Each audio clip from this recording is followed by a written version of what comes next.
감사합니다. 옆 사람과 인사합니다. 예수님 안에서 좋은 일이 있습니다.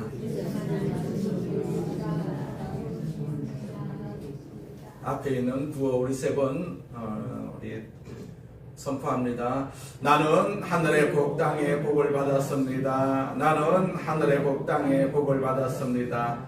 나는 하늘의 복 땅의 복을 받았습니다. 아멘. 우리 이분인 권사님께서 소천을 하셨어요. 그래서 어제 우리 김용석 집사님하고 김진선 집사님하고 연결이 돼가지고 우리 세 사람이 단임 문상만 하고 왔어요. 문상만 하고 오고 아마 장례 집회는 분당 중앙교회에서 아마 하시는 것으로 알고 있습니다. 그분이 권사님 거기에 이제 오래도록 다니셨기 때문에 그래서 거동이 좀 불편하고 그래서 이제 우리 교회를 오셨는데 분당 중앙교회에서 아마 집례를 하는 걸로 제가 알고 왔습니다. 그동안 우리 김진선 집사님 모시고 다니를 하고 정이 들었는지 이제 이렇게 찬양 부를 때도 계속해서 이렇게 울먹울먹 하는 것을 이해를 할 수가 있습니다. 우리는 다 권사님 가시듯이 우리도 다 가야 되는데 준비를 잘하고 계셔야 되지 않겠어요? 잘하고 계셔야 돼요. 저도 갈 것이고 우리 여러분들도 가야 될 곳이 천국이기 때문에 천국을 소망하면서 이 세상을 살아야 될 줄로 믿습니다. 잠시 기도드리겠습니다. 전능하신 하나님 아버지 감사합니다.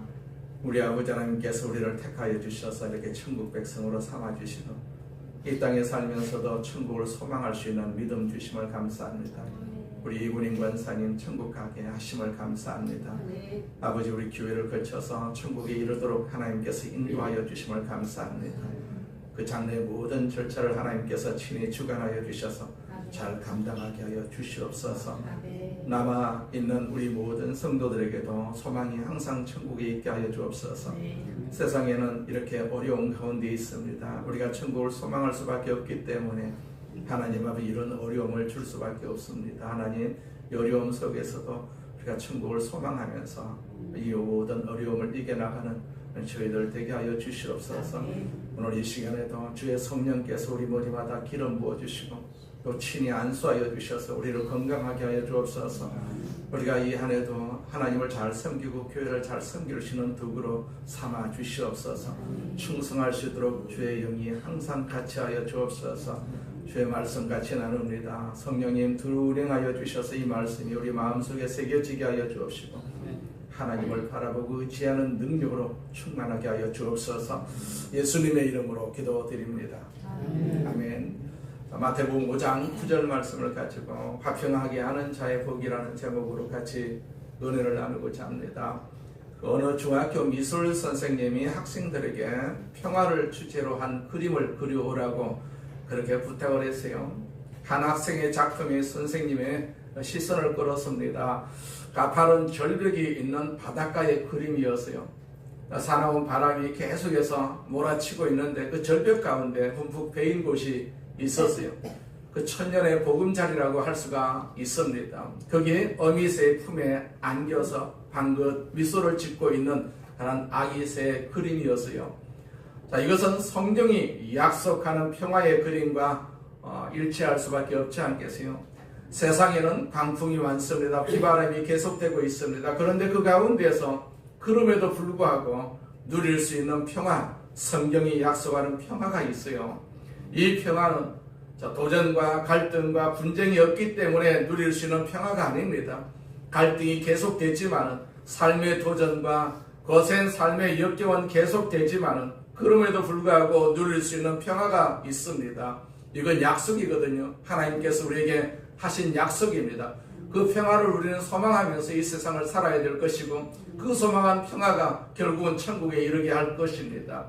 예수께서 십자가에서 못 박히신 후에 제자들은 예수님을 십자가에 못 박은 그런 유대의 군중들이 자기들을 박해야 하지 않을까 그렇게 해서 뿔뿔이 흩어졌다가 다시 모여서 숨어 있었어요. 어느 비밀 그 아지트에 모여서 문을 굳게 닫고 은신하고 있었던 그 제자들 가운데 두려움이 팽배할 수밖에 없었지 않겠어요? 좌절과 갈등과 패배의식이 그들을 사로잡았습니다. 그때 갑자기 그 그들 가운데 부활하신 주님께서 나타나셨어요. 그리고 제일 먼저 하신 말씀이 평강이 너에게 있을지어다, 그 말씀을 하셨어요. 히브리어로는 샬롬, 알레이헴이라는 그런 단어입니다. 샬롬은 우리가 잘 알다시피 평화이고, 알레이헴은 당신들에게, 당신에게 그런 뜻을 가지고 있어요. 그러니까 당신에게 평화가 있기를 이라는 뜻이 된다고 볼 수가 있어요. 유대인들의 전통적인 인사말이 바로 샬롬이지 않겠어요?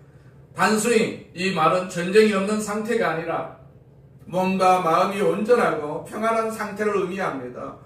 이것은 오늘날 유대나라 그 팔레스타인의 거리에서 히브리 사람들이 인사를 할 때 우리가 들을 수 있는 인사의 내용과 똑같은 것이죠. 사실 이 인사는 그 히브리 백성들의 역사가 결코 평안할 수가 없었던 그런 역사적 배경 때문에 그들은 만날 때마다 평안을 묻고 빌 수밖에 없었던 것이죠. 어떤 의미에서 이것은 우리 한국 사람들의 인사와도 비슷하다고 할 수가 있지 않겠어요? 워낙 안녕하지 못했던 그런 역사를 살아왔던 우리 민족입니다. 그래서 만날 때마다 우리는 이렇게 인사를 하고 주고받고 있지 않겠어요? 안녕하세요. 밤새 안녕하셨습니까? 우리가 시골에 살 때 어릴 때 항상 밤새 안녕하세요. 그런 인사를 하는 것을 볼 수가 있었어요. 그만큼 우리 역사가 거센 경랑의 역사, 또 시련의 역사를 살아왔던 한 증거일 것이라고 봅니다. 그러나 그날 예수님이 던졌던 이 인사는 단순한 의례적인 인사가 아닙니다. 그것은 강력한 메시지를 가진 그들의 삶을 감동하는 그런 메시지로 그들에게 다가오고 있는 그런 인사였어요. 두려움과 절망과 좌절 속에 주저앉아 있었던 제자들에게 주님이 나타나셨어요. 부활하신 몸으로 주님이 나타나셨어요. 그들의 기대를 뛰어넘어서 기대를 깨고 다시 사셔서 그들 앞에 등장하신 그 예수님께서 외치시는 이 메시지는 얼마나 감격한 능력으로 그들에게 다가왔을까요? 평강이 너에게 있을지어다.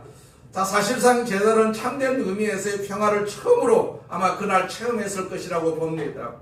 주님께서 직접 나타나셔가지고 자기들은 다 죽은 줄로 알았는데 주님께서 부활하신 모습을 해가지고 문 잠그고 있는 그 방에 들어오셔가지고 제일 먼저 너희에게 평강이 있을지어다 그런 인사를 하시니까 얼마나 감격할 수밖에 없었지 않겠어요. 그리고 그들은 이제 가는 곳마다 만나는 사람들에게 이 평화를 결국은 전하기 시작합니다.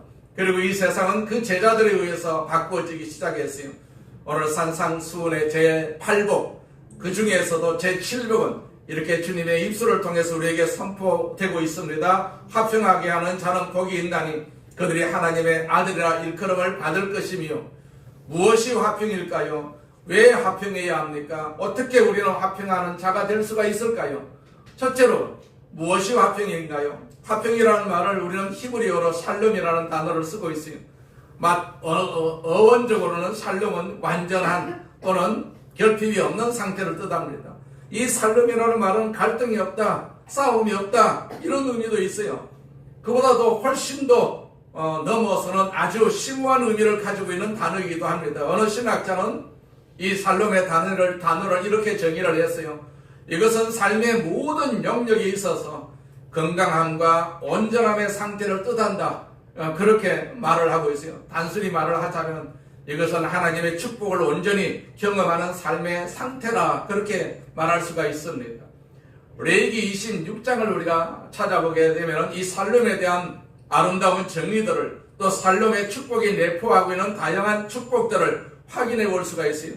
레위기 26장 3절부터 13절에 쭉 보시게 되면 샬롬의 축복은요 땅에 풍성한 열매를 맺는 축복이다 그렇게 말씀하고 있어요. 레위기 26장 3절에 보니까 너희가 내 규례와 계명을 준행하면 내가 너희에게 철따라 피를 주리니 땅은 그 산물을 내고 밭에 나무는 열매를 맺으리라 그런 말씀을 하셨어요.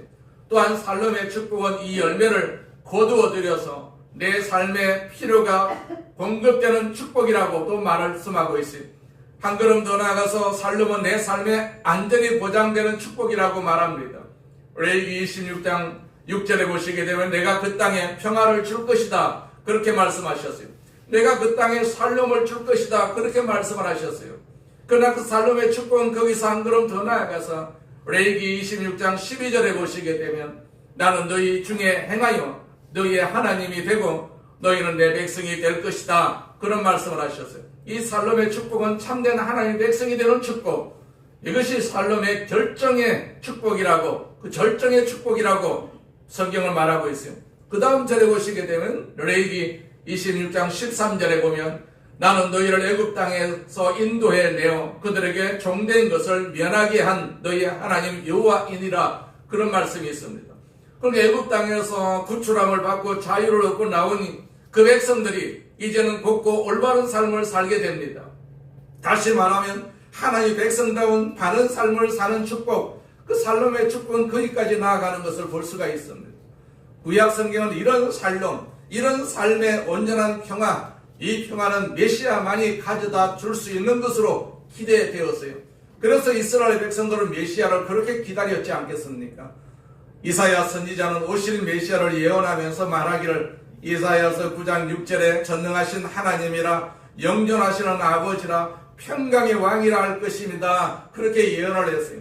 드디어 예수께서 탄생하시던 그날 천사들이 예수님의 탄생의 기쁜 소식을 이렇게 전하지요. 누가복음 2장 14절에 땅에서는 하나님이 기뻐하시는 사람들 중에 평화로다 하니라, 그 말씀을 하셨어요. 지극히 높은 곳에서는 하나님께 영광이고 땅에서는 평화가 아니고 땅에서는 기뻐하심을 입은 사람들 중에 평화다, 그렇게 말씀을 하셨어요. 세상에는 당분간 전쟁은 계속될 수밖에 없을 것입니다. 시련과 갈등은 계속됩니다. 그러나 그 가운데서도 하나님의 기뻐하심을 입은 사람들은, 즉 우리들은 그 한복판에서 평강을 메시아 때문에 체험할 것이라고 성경은 말씀하고 있습니다. 우리는 날마다 평강을 체험할 수가 있는 그런 능력을 가지고 있습니다. 그런 자격을 가지고 있습니다. 우리를 둘러싸고 있는 역사의 흑암에도 불구하고, 우리를 에워싸고 있는 현실의 갈등에도 불구하고 사람들은 이 평강을 체험하게 될 것이다. 하나님의 백성들은 이 평강을 체험하게 될 것이다. 그렇게 성경에서 말씀하고 있어요. 예수님께서 처음 부활하시고 나타난 장소가 바로 제자들이 모인 장소였어요. 그냥 세상의 사람들이 모인 장소가 아니었습니다. 제자들이 모인 장소에 나타나셔서 너에게 평강이 있을지어다, 그렇게 말씀을 하셨어요. 세상이 주는 평강은 우리가 그 평강을 믿을 수가 없습니다. 정치가 주는 평강, 약속 믿을 수가 없지 않습니까? 하나님이 주시는 이 평강이 우리에게 믿을 수 있는 그런 유일한 평강임을 우리는 믿고 하나님을 의지하면서 이 평강을 소유하면서 살아야 될 것입니다. 이 평강은 오직 그래도 예수만을 통해서 주어지는 축복인 것을 우리는 믿고 있지 않겠어요? 그리고 이 평강은 메시아 되시는 그리스도 자신의 그 존재 양식 혹은 그리스도 자신의 삶의 양식이다, 그렇게 말할 수가 있습니다. 에베소서 2장에 보시게 되면 바울 사도는 에베소서 2장 14절과 15절에 이런 말을 합니다. 그리스도를 통해 평안을 누리고 유대인과 이방인이 그리스도 안에서 하나가 되었습니다. 유대인과 이방인을 갈라놓던 율법을 없애심으로 이 둘이 그리스도 안에서 하나가 되어 새 사람이 되게 하셨던 것입니다. 이로써 예수님은 우리의 평화가 되셨습니다. 그렇게 기록을 하고 있어요. 바로 그가 우리의 평화가 되신다라고 성경에서 선언하고 있습니다. 이 평화가 무엇일까요? 이것은 주님만이 주실 수 있는 것입니다. 주님의 삶의 양식, 바로 주님 그 자체이신 이 평안이 바로 오늘 본문에서 주께서 우리에게 약속하신 평안인 것입니다. 왜 이 평안을, 이 화평을 우리에게 필요할까요? 여기 화평하게 하는 자, 이 평안을 소유하고 평안을 추구하는 사람들에게 주어지는 약속이 무엇입니까? 그들이 하나님의 아들이라 일컬음을 받을 것이다, 그렇게 약속하셨어요. 여기 아들이라 일컬음을 받을 것이다. 이것은 미래 수동태로 되어 있어요. 앞으로 하나님의 아들이라 불리움을 받게 될 것이다. 누구에 의해서 하나님이 우리를 그렇게 불러주실 것이다, 그렇게 말씀하셨어요. 우리는 다 하나님의 아들입니다. 하나님의 아들. 하나님이 계시는 곳이 어디입니까? 궁극적으로 천국이지 않겠습니까? 아멘. 우리 아들들은요, 우리 자녀들은 다 그곳에서 살 것입니다. 그곳에서 우리는 영원토록 우리가 그분과 살 것입니다. 그것이 약속되어 있습니다. 만약 우리의 삶의 라이프 스타일이 진실로 이 평화를 추구하는 삶이 될 수가 있다면 우리는 하나님의 아들이라 일컬음을 받는 삶을 살아갈 수가 있는 것이죠. 이것은 하나님에 의해서 이루어지는 하나님의 기대라고 할 수가 있습니다. 이것은 하나님의 요구라고 할 수가 있습니다. 우리가 하나님 자신의 요구고 하나님 자신의 기대입니다. 히브리서 13장 20절에 보시게 되면 양들의 큰 목자이신 우리 주 예수를 영원한 언약의 피로 죽은 자 가운데서 이끌어내신 평강의 하나님이 그렇게 성경에서 말씀하고 있어요. 그 다음 절 히브리서 13장 21절에 보시게 되면 모든 선한 일에 너희를 온전하게 하사 자기 뜻을 행하게 하시고 그 앞에 즐거운 것을 예수 그리스도로 말미암아 우리 가운데서 이루시기를 원하노라. 영광이 그에게 세세 무궁토록 있을지어다. 그렇게 기록을 하고 있어요. 그 평강의 하나님이 모든 선한 일에 너희를 온전하게 하신다. 그렇게 약속을 하셨어요. 그 하나님의 평강의 하나님이시기 때문에 하나님은 우리의 삶을 온전하게 하시기를 하나님이 소원하고 계세요. 이 온전함의 축복이 바로 또한 평강의 축복인 것이죠. 평강의 하나님, 우리에게 평강 주시기를 기뻐하십니다. 평강의 하나님, 저와 여러분의 삶 속에서 평화를 기대하고 계세요. 왜 우리가 평화를 소유하고 평화를 추구해야 할 필요가 있을까요? 그것이 바로 하나님의 기대이기 때문에 그러한 것입니다. 우리 모두에게 그렇게 기대하고 계세요. 그래서 우리가 참으로 평화를 소유하고 평화를 추구할 때 성경은 이렇게 약속을 하시죠. 화평하게 하는 자는 복이 있나니 그들만이 하나님의 아들이라 일컬음을 받을 것이다. 자, 하늘에 계신 하나님 평화를 소유하고 평화를 추구하는 우리를 가리켜서 진정으로 나의 자녀라고 인정해 주실 줄로 믿습니다. 뿐만 아닙니다. 이것은 세상 사람들에 의해서 또한 우리에게 주어지는 요구 혹은 기대라고 할 수가 있습니다. 우리는 다 하나님의 아들이라고, 자, 하나님의 아들, 하나님을 아버지라고 부를 수 있는 그런 자격을 가진 자들이다. 세상 사람들은 그렇게 여길 수밖에 없는 것이죠. 역사적으로 사람들은 평화를 쉴 새 없이 추구를 해왔어요. 그럼에도 불구하고 우리는 평화를 소유하지 못하고 계속 평화의 도전과 위협을 받아왔어요. 우리의 평화가 위협을 받을수록 평화에 대한 우리의 갈망은 더욱더 절실해졌어요. 단테가 정치적 망명 생활을 하던 중 어느 날 산타 크로체 수도원을 찾아갔을 때 이야기입니다. 초라하고 지친 모습의 단테가 수도원 문을 두드렸어요. 수도승이 나와서 그를 보고 당신은 여기서 무엇을 찾습니까? 누구를 찾습니까? 물었어요. 그 단테는 깊은 한숨을 쉬면서 한마디를 남겼습니다. 평화를 찾습니다. 나는 평화를 찾습니다. 자, 이 평화는 단테만의 열망이 아니지 않겠어요? 인류의 역사를 살아왔던 모든 사람의 마음속에 있었던 짙은 열망이었습니다. 성경은 바로 이 평화를 소유하고 화평하게 하는 사람들에게 하나님의 자녀라고, 세상 사람들을 위해서도 일컬음을 받는 놀라운 사건이 일어날 것이라고 그렇게 말씀하고 있어요. 우리는 하나님의 자녀라는 사실을 절대로 잊지 말아야 됩니다. 아무리 세상이 좋고 내가 살기를 우리가 평안하다 할지라도 나는 하나님의 자녀라는 이 사실을 절대로 우리는 잊지 않아야 될 줄로 믿습니다.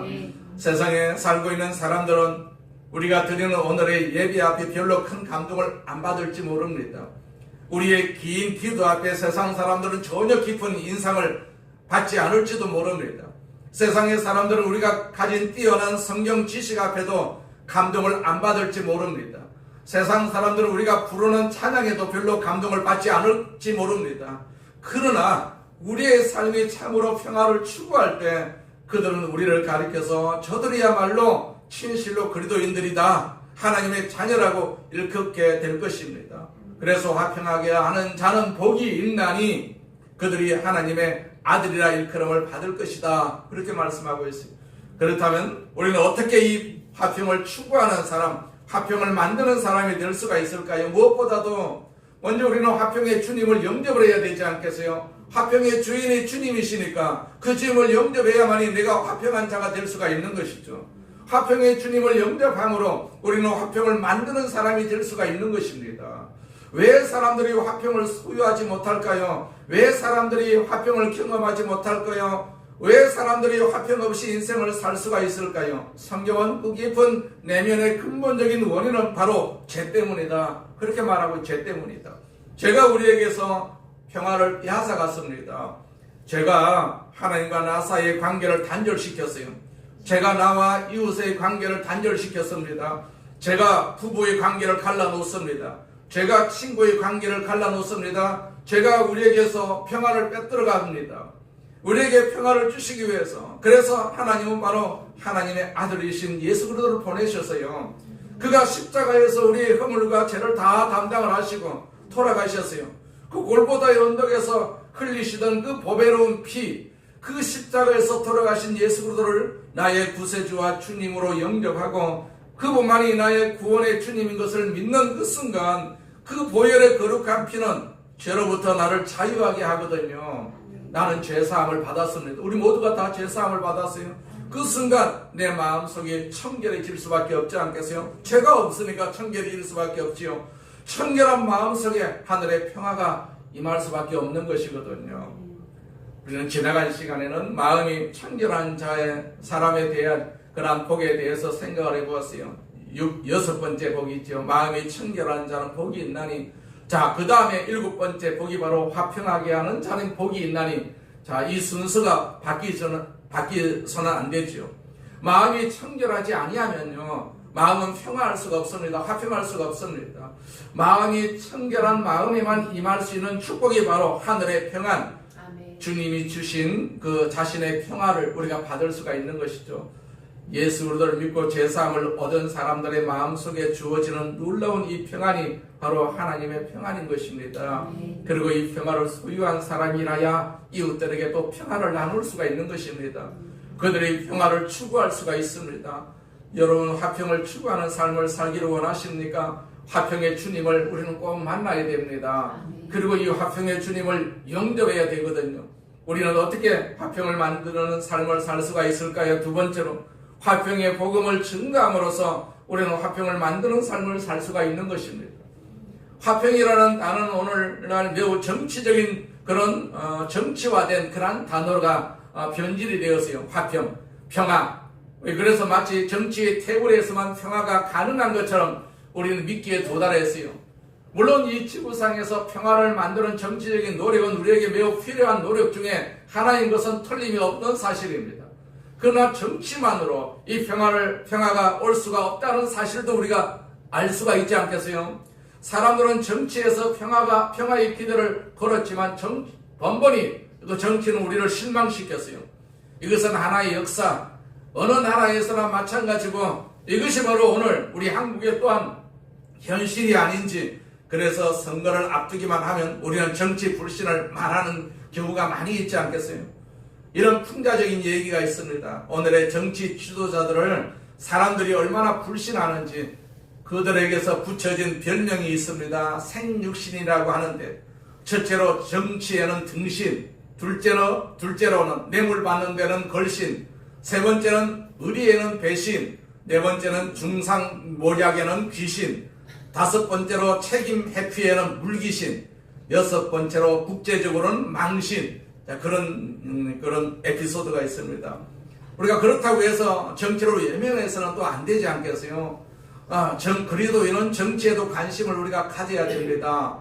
뽑을 사람이 있어야 뽑지. 다 별 볼 일 없는 사람들인데 우리가 그렇게 말할 수가 있어요. 그러나 그 중에서도 조금이라도 별 볼 일 있는 사람이 누구인가를 우리가 분별해야 되지 않겠어요? 둘 다 악질이다. 그러면 덜 악질을 우리가 뽑으면 됩니다. 덜 악질인 사람을 뽑으면 됩니다. 피할 수 없이 우리 인간은 정치적 동물이고, 그리고 이 정치에서 우리는 분리되어 살 수가 없지 않겠어요? 분리만 되면 참 좋겠는데 분리될 수가 없습니다. 나쁜 정치인 밑에서도 우리가 살아야 되고 좋은 정치인 밑에서도 우리가 살아야 됩니다. 분리가 될 수가 없습니다.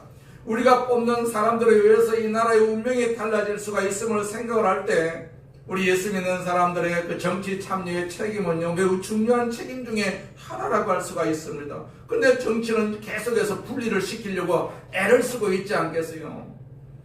그러나 이 정치가 우리에게 온전한 평화를 가져다 줄 수가 있는 환상은 우리가 일찍이 버려야 됩니다. 정치 누가 뽑아도 누가 당선이 되어도요, 환상은 우리가 버려야 됩니다. 복음만이 우리에게 평화를 줄 수가 있다라는 사실입니다. 복음의 주인이신 그리스도만이 우리에게 진정한 평화를 줄 수가 있어요.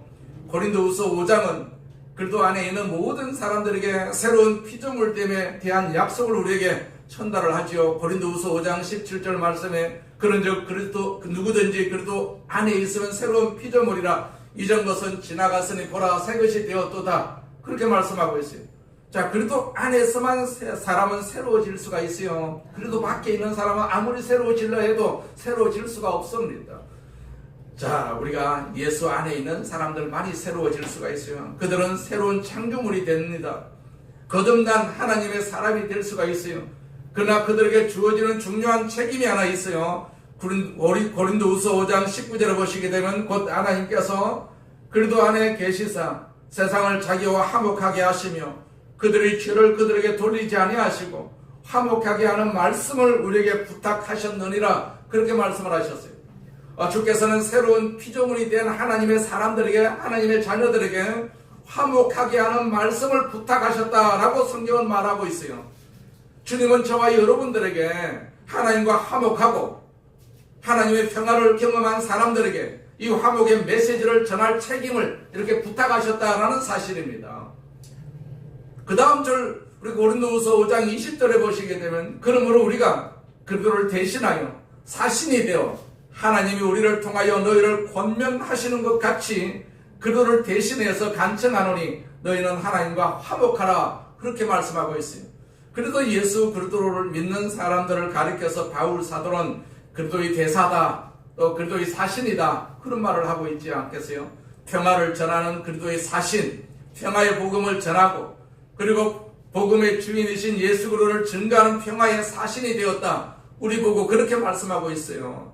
우리가 만나는 사람마다, 우리가 가는 곳마다, 우리가 부딪히는 모든 사람들에게 전해야 할 메시지는 딱 하나밖에 없어요. 하나님과 화목하십시오. 하나님과 화목하십시오. 아멘. 하나님 앞에 돌아오십시오. 이것이 우리가 가진 보배로운 복음의 메시지인 것을 우리는 믿고 있지 않겠습니까?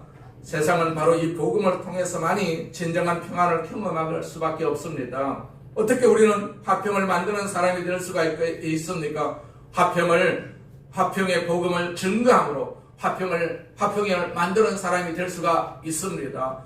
어떻게 우리는 화평을 만드는 사람이 될 수가 있을까요? 세 번째로 화평하게 하는 삶을 또 살아야 되거든요. 삶을 살아야 돼요. 우리가 정말로 화평하게 하는 복음을 증거하기를 원한다면 화평하게 하는 삶, 그러니까 화평하게 하는 라이프 스타일을 갖도록 우리가 노력을 해야 된다라는 얘기입니다. 신앙생활은요 그냥 가만히 있는 것이 아닙니다. 노력을 해야 됩니다. 노력을 해야 됩니다. 내가 누구인지를 우리가 알게 되면 노력할 수밖에 없지 않겠어요? 또 바른 삶을 살려고 자꾸 우리가 힘쓸 수밖에 없지 않겠어요? 본문은 이렇게 말하지 않았습니다. 평화를 사랑하는 사람에게 복이 있나니 그렇게 말하지 않았습니다. 화평을 소원하는 사람들에게 복이 있나니 이렇게도 말하지 않았습니다. 화평하게 하는 자에게 복이 있나니 그래서요. 평화를 만드는 사람들에게 복이 있나니, 자, 이것은 우리에게 적극적인 책임을 요구하는 단어라고 할 수가 있습니다. 그렇습니다. 우리가 처한 모든 삶의 현장에서 평화를 만들어야 할 책임이 있어요. 우리가 평화를 만드는 사람이 된다는 것은 적당히 이 사람과 저 사람의 무슨 의견을 중화시켜서 타협에 유능한 사람이 된다는 것을 의미하지 않습니다. 주님은 결코 불의 위에 세워진 평화를 원하지 않습니다. 주께서는 바리새인들과 절대로 타협하지 않았습니다. 바리새인들이 종교 지도자들인데 얼마나 타락했다라는 사실을 우리는 성경을 통해서 누누이 우리가 알고 있고 기억하고 있지 않겠어요? 그들과 타협하지 않았습니다. 주님은요. 그러나 죄와 불의의 모든 피해자들을 주께서는 그의 가슴에 안으셨어요. 그리고 그들에게 긍휼과 자비를 부어주셨어요. 주님은 그들을 용납을 하셨습니다. 그들을 용서하셨고 그들을 치유하셨어요. 그래서 주님을 만나는 모든 사람마다 평화를 경험했고 주님이 가시는 모든 곳에 평화의 새로운 삶의 장이 창출이 되었어요. 우리가 누가복음 7장에 보시게 되면 예수께서 어느 날 시몬이라는 사람의 집에 갔다가 참 죄를 많이 범했던 험한 세월을 살아왔던 한 여인이 예수님 앞에 달려오는 것을 보았어요. 그는 자기의 죄를 용서를 구하면서 울면서 눈물로 자기의 머리채로 예수님의 발을 씻었어요. 예수께서는 이 여인을 향해서 용서를 선포하시면서 이런 말씀을 하십니다. 누가복음 7장 50절에 보니까 내 믿음이 너를 구원하였으니 네가 평안히 가거라. 누가복음 또 8장에 보시게 되면 12년을 혈류증을 앓던 여인이, 그리고 인간적인 모든 방법으로 자기의 병을 고칠 수가 없었던 절망 속에 처해 있었던 여인이 예수님을 찾아오지요.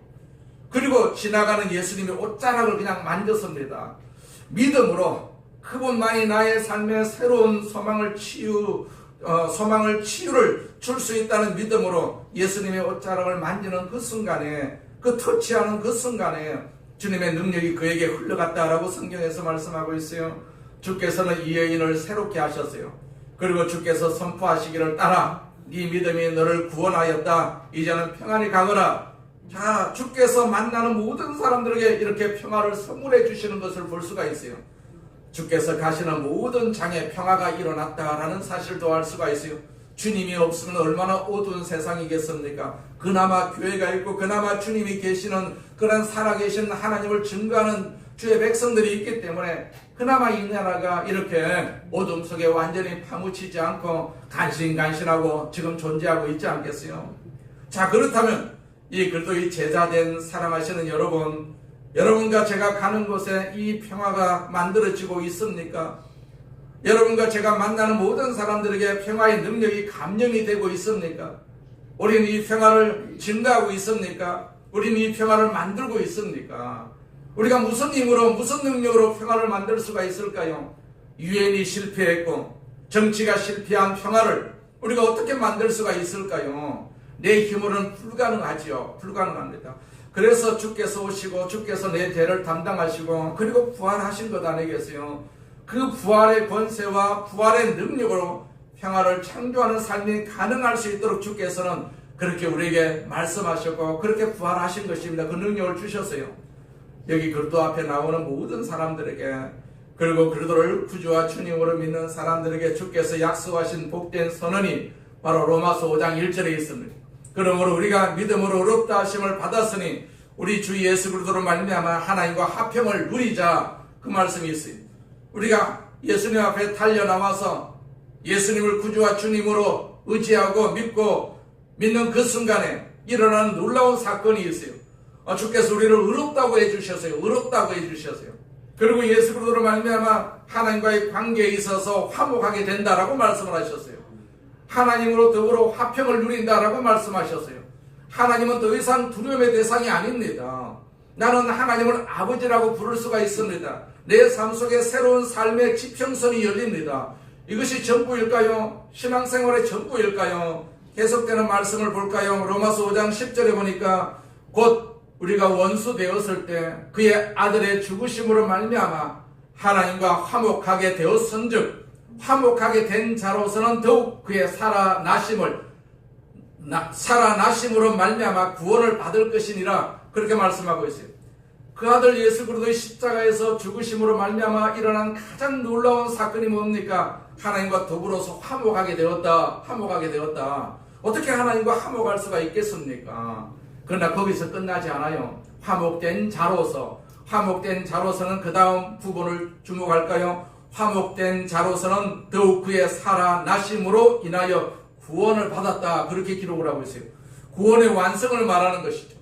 그분이 살아나심으로 인해 가지고 우리는 구원의 기쁨을 누립니다. 구원의 능력 안에서 구원의 완성을 향해서 나아가는 놀라운 삶이 그분의 부활로 인해 가지고 가능하게 되었다라는 선포입니다. 이 때문에 우리는 천국을 소망할 수가 있습니다. 로마서 5장 11절 말씀입니다. 그뿐 아니라 이제 우리로 화목하게 하신 우리 주 예수 그리스도로 말미암아 하나님 안에서 또한 즐거워하느니라, 그렇게 말씀하고 있어요.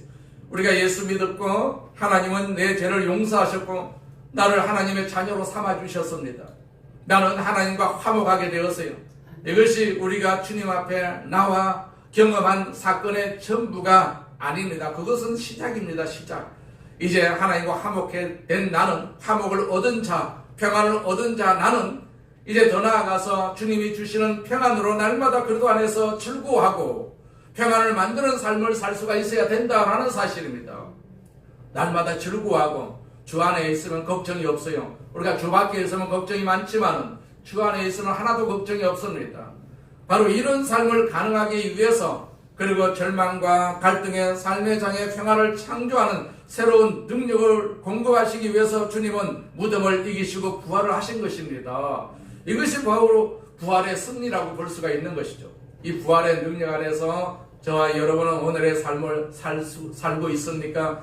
하나님의 아들이라고 일컬음을 받을 수가 있습니까? 이제 부활절이 다가오는데 우리가 부활절을 왜 기념합니까? 부활의 하나님, 부활의 그 예수님을 만난 경험이 있기 때문에, 그 부활의 능력을 우리가 경험했기 때문에 그 부활을 우리가 예배를 드릴 수밖에 없고 부활을 찬양할 수밖에 없지 않겠어요?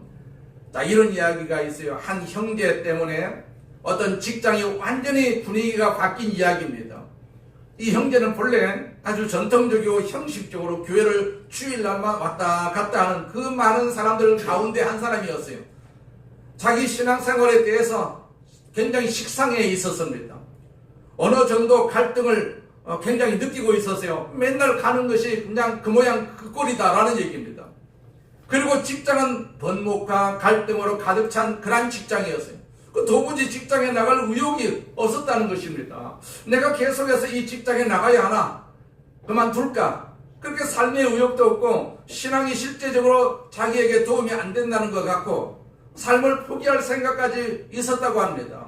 그러다가 어느 날 갑자기 이상한 생각이 스치고 지나갔어요. 교회 가서 뒷전에 스치는 설교의 메시지 중에서 종종 주님은 함께 하신다고 하는데 그 말을 내가 많이 들었는데 정말로 주님이 살아계시고 함께 하실까? 이런 질문이 생겼어요. 그리고 어느 날 그는 직장을 포기하기 전에 이런 결심을 했다고 합니다. 그 결심이 뭐냐 하면 그러면 내가 하루만 정말로 주님은 살아계시고 그리고 그 주님은 정말 나와 함께 하신다 이렇게 생각하고 하루만 한번 살아보자, 견뎌보자.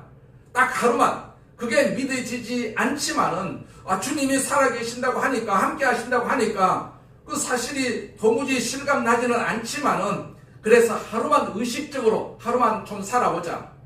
그것은 의지적인 결단. 믿어서 결단하는 것이 아니라 그냥 의지를 가지고 결단한 것이라고 해요. 그래서 하루만 딱 살아보기로 했어요. 주님이 함께 하시니까 출근할 때 주님 저 직장 갑니다. 또 주님 제가 직장에 왔습니다. 이런 식으로 친구들하고 동료들하고 말을 할 때도 주님 어떻게 말할까요? 이렇게 잠시 생각을 했다는 얘기, 주님 생각을 했다는 얘기죠. 이렇게 주님을 의지하면서 주님을 의식하면서 의지적으로 한번 살아보기로 시작을 했어요. 그러니까 자기 말이 좀 달라지고 태도도 조금 달라지고 그 동료들이 너 왜 그러느냐고 이상하게 여긴다는 얘기죠. 그런데 하루 이렇게 지나니까 아주 기분이 좋게 지내졌습니다. 그래서 그럼 딱 하루만 더 그렇게 살아보자.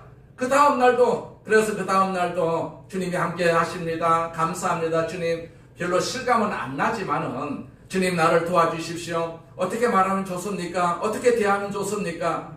주님을 의지하면서 주님을 의식하면서 또 하루를 살아봤어요. 어제보다도 좀 더 기분이 좋아졌어요. 그럼 내친김에 에라 3번이니까 하루만 더 그렇게 살아보자. 그 다음 날도 3일째 그렇게 살아봤어요. 근데 그 다음 날 놀라운 일이 일어났습니다. 자기가 직장에 와서 주님과 함께 나와 함께 계신다는 것을 이제 감사하기 시작합니다. 고백한 순간 울컥하고 마음이 뜨거워지더래요. 자기 눈에서 눈물이 쏟아지고 있었고 그는 교회 나온 지 오래간만에 정말로 살아계신 주님, 나와 함께 하시는 주님을 믿게 되었다고 합니다. 자기 입에서 나오지 않던 찬양이 나오고 그 하루 자기 생에 없었던 유쾌한 하루, 비교할 수가 없었던 놀라운 하루가 그날 전개되기 시작을 한 것입니다. 세 번에 끝났을까요? 그 다음 날도 그렇게 살았습니다. 직장 사람들이 그의 변화를 보고 알 수가 있었어요. 그는 여전히 직장 사람들을 죽게 하듯 섬기기 시작했고 이 형제를 통해서 그 직장이 완전히 바뀌었다는 이야기입니다. 그러나 직장을 바꾸기 전에 하나님 먼저 이 형제를 바꾸신 것 아니겠습니까? 무엇이 이런 변화를 가능했을까요? 살아계신 주님이 그의 삶의 장에 임하셨던 것입니다. 남이 바뀌기를 원하는 것이 아니라 내가 먼저 바뀌어야 되지 않겠어요? 그러면 남이 바뀔 수가 있는 것입니다. 이것은 부활의 능력이었던 것이죠. 동일한 능력을 우리가 다 체험해야 되지 않겠어요? 남이 바뀌기를 원하는 것이 아니라 우리가 바뀌어야 되죠. 나라가 바뀌기를 원하는 것이 아니라 교회가 먼저 바뀌어야 되죠. 교회 성도들이 먼저 바뀌어야 되지 않겠어요? 오늘 우리가 살고 있는 이 세상에는 좌절과 고통으로 가득 차 있지만은 자 살아계신 주님이 그 주님이 함께 하심으로 말미암아 그래도 우리는 입술을 열어서 찬양하면서 이렇게 고백할 수가 있지 않겠어요? 주님 세상은 아름답습니다. 주님 살아계시기 때문에 세상은 살만한 가치가 있습니다. 내게 영원한 생명을 주시고 하나님의 아들이라고 불릴 것이라고 설계하신 주님을 나는 찬양합니다. 이렇게 고백하면서 우리가 이 한 해도 살아야 될 줄로 믿습니다. 이 고백이 우리 입술에서 천국 가는 날까지 끊어지지 않아야 될 줄로 믿습니다. 나는 화평의 도구다. 나는 화평하다. 평화하다. 라는 사실을 항상 고백하면서 이 평화를 우리가 나누어야 되지 않겠어요? 내 사랑하는 아내에게, 남편에게, 아니면 내 자녀에게 이 평화를, 화평을 나누어야 되지 않겠어요? 또 이 세상에도 이 교회가 화평을 나누지 않으면 어디서 화평을 나누고 화평을 경험할 수가 있겠습니까? 우리 모두가 다 이런 화평의 도구가 되어서 하나님을 영화롭게 하고 하나님의 아들이라고 일컬음을 받는 그런 복된 삶을 사시기를 주님의 이름으로 축원을 드립니다. 아멘. 전능하신 하나님 아버지 감사합니다. 우리 아버지 하나님께서 오늘도 우리를 사랑하시고 우리를 주의 품으로 품어주셔서 주님께서 허락하시는 이 복을 주심을 감사합니다. 아버지 하나님께서 우리에게 평화를 주셨습니다. 그 평화 때문에, 화평 때문에 우리가 이 세상을 살아가고 있습니다. 하나님 아버지 화평을 다시 한번 소망합니다. 나만이 누리는 화평이 아니라 우리 가족들도 누리고 우리 자녀들도 누리는 화평스러운 그런 도구가 되게 하여 주시옵소서. 이 사회도 우리의 화평이 전달될 수 있도록, 감연될 수 있도록 우리를 사용하여 주시옵소서. 교회가 그 사명을 감당하고 주님 앞에 영광을 돌리는 그런 아름다운 처소가 될 수 있도록 사용하여 주시옵소서. 그래서 우리가 바라는 이 평화가 이 땅에 또 전 세계에 임하는 역사를 경험하게 하여 주시옵소서. 예수님의 이름으로 기도드립니다. 아멘. 우리가 말씀을 생각하시면서 통성으로 한번 기도하겠습니다. 할렐루야. 전능하신 하나님 감사합니다. 감사합니다. 하나님 영광을 받으시옵소서. 우리를 사랑하심을 감사합니다. 우리를 축복하심을 감사합니다. 하나님 아버지 도와주시옵소서. 도와주시옵소서. 우리를 도와주시옵소서. 우리를 축복하심을 감사합니다. 우리를 축복하심을 감사합니다. 우리를 축복하심을 감사합니다. 우리 아버지 하나님께서 평강을 가지고 우리에게 다가오셨습니다. 우리 각 사람에게 평강을 주심을 감사합니다. 평화를 주심을 감사합니다. 하나님께서 복을 주심을 감사합니다. 우리 아버지 하나님께서 은혜 베풀어 주심을 감사합니다. 우리에게 은혜 베풀어 주심을 감사합니다. 그래서 우리가 화평을 누리고 있습니다. 화평하는 자가 복이 있나니 하나님의 아들이라 일컬음을 받는다라고 말씀하셨습니다. 우리가 다 하나님의 아들입니다. 하나님의 아들입니다. 마귀의 아들이 아니라 하나님의 아들입니다. 하나님께서 우리 죄를 용서하여 주시고 하나님의 아들이라고 칭하여 주셨사오니 우리가 다 하나님의 아들로 살아갈 수 있도록 인도하여 주심을 감사합니다. 아버지 하나님, 우리만 하나님의 아들이 아니고 아버지 하나님, 우리 자녀들도 하나님의 아들이고 아버지 이 사회에 사는 모든 사람들도 하나님의 아들임을, 아버지 하나님을 아버지라고 부르시는 그런 능력을 하나님께서 주시옵소서. 우리를 통해서 우리가 증거하는 이 평화를 통해서, 교회가 증거하는 이 평화를 통해서 이 세상이 변화되고 이 사회가 변화되는 역사가 있게 하여 주시옵소서. 먼저 우리가 변화되기를 원합니다. 우리가 화평의 도구가 되기를 원합니다. 화평의 도구가 되기를 원합니다. 분리의 도구가 되지 않게 하옵시고 나눔의 도구가 되지 않게 하여 주옵시고 하나님 아버지 화평하는 도구가 될 수 있도록 우리를 사용하여 주시옵소서. 우리를 축복하여 주시옵소서. 할렐루야. 하나님 감사합니다. 영광을 받으시옵소서. 아프신 분은 아픈 곳에 손 얹고 기도합니다. 문제가 있으신 분은 가슴에 손 얹고 기도하겠습니다. 전능하신 하나님 아버지, 우리에게 평화를 주심을 감사합니다. 아멘. 아버지 하나님, 우리가 정결하기 때문에 이 평화를 누릴 수가 있습니다. 우리가 깨끗하기 때문에 이 평화를 누릴 수가 있습니다. 아버지, 누리는 이 평화를 통해서 우리가 지금 앓고 있고 아버지 고통당하고 있는 모든 질병이 떠나가게 하여 주시옵소서. 하나님 아버지, 관절에서 질병이 떠나가고 허리 질병도 떠나가게 하여 주옵소서. 암의 질병도 떠나가게 하여 주옵소서. 모든 악한 병만 우리 몸에서 다 떠나갈지어다. 우리는 죄가 없습니다. 죄로 말미암아서 들어온 모든 질병은 나사렛 예수 이름으로 명하노니 우리가 죄가 다 사라졌습니다. 예수님께서 우리에게 평안을 주셨습니다. 그 평안으로 말하노니 악한 병은 떠나갈지어다. 우리에게 잠재하고 있는 모든 질병은 떠나갈지어다. 우리를 깨끗하게 치료하여 주셔서 주님을 찬송하고 주님 앞에 영광을 돌리고 화평의 도구로 아버지 하나님 사용되게 하여 주시옵소서. 우리를 축복하심을 감사합니다. 기름 부어주심을 감사합니다. 안수하여 주심을 감사합니다. 아버지 하나님께서 우리를 건강하게 하심을 감사합니다. 영광을 받으시옵소서. 우리의 삶의 장에도 여러 가지 어려움이 있어서 주님 앞에 기도합니다. 특별히 우리 자녀들을 놓고 기도합니다. 하나님 자녀들이 다 평강을 누리게 하여 주옵소서. 세상이 주는 평강으로 만족하지 않게 하여 주옵시고 지금 하나님께서 주시는 이 평안이 우리 자녀들에게 임하여 주시옵소서. 그 평강이 임하여 주시옵소서. 그래서 세상에서 누렸던 그런 모든 평강보다도 훨씬 더 아름다운 평강을 누리는 우리 자녀 후손들이 될 수 있도록 주여 축복하여 주시옵소서. 우리 삶의 장에 악한 마귀는 떠나갈지어다. 악한 마귀는 떠나갈지어다. 저주는 떠나갈지어다. 예수 이름으로 행하는 저주는 떠나갈지어다. 이 나라에도 거짓이 떠나가고 정의가 임하는 나라 될 수 있도록 하나님께서 역사해 주시옵소서. 오늘도 우리를 복되게 하심을 감사합니다. 영광을 받으시옵소서. 예수님의 이름으로 축복하며 기도드립니다. 아멘. 할렐루야.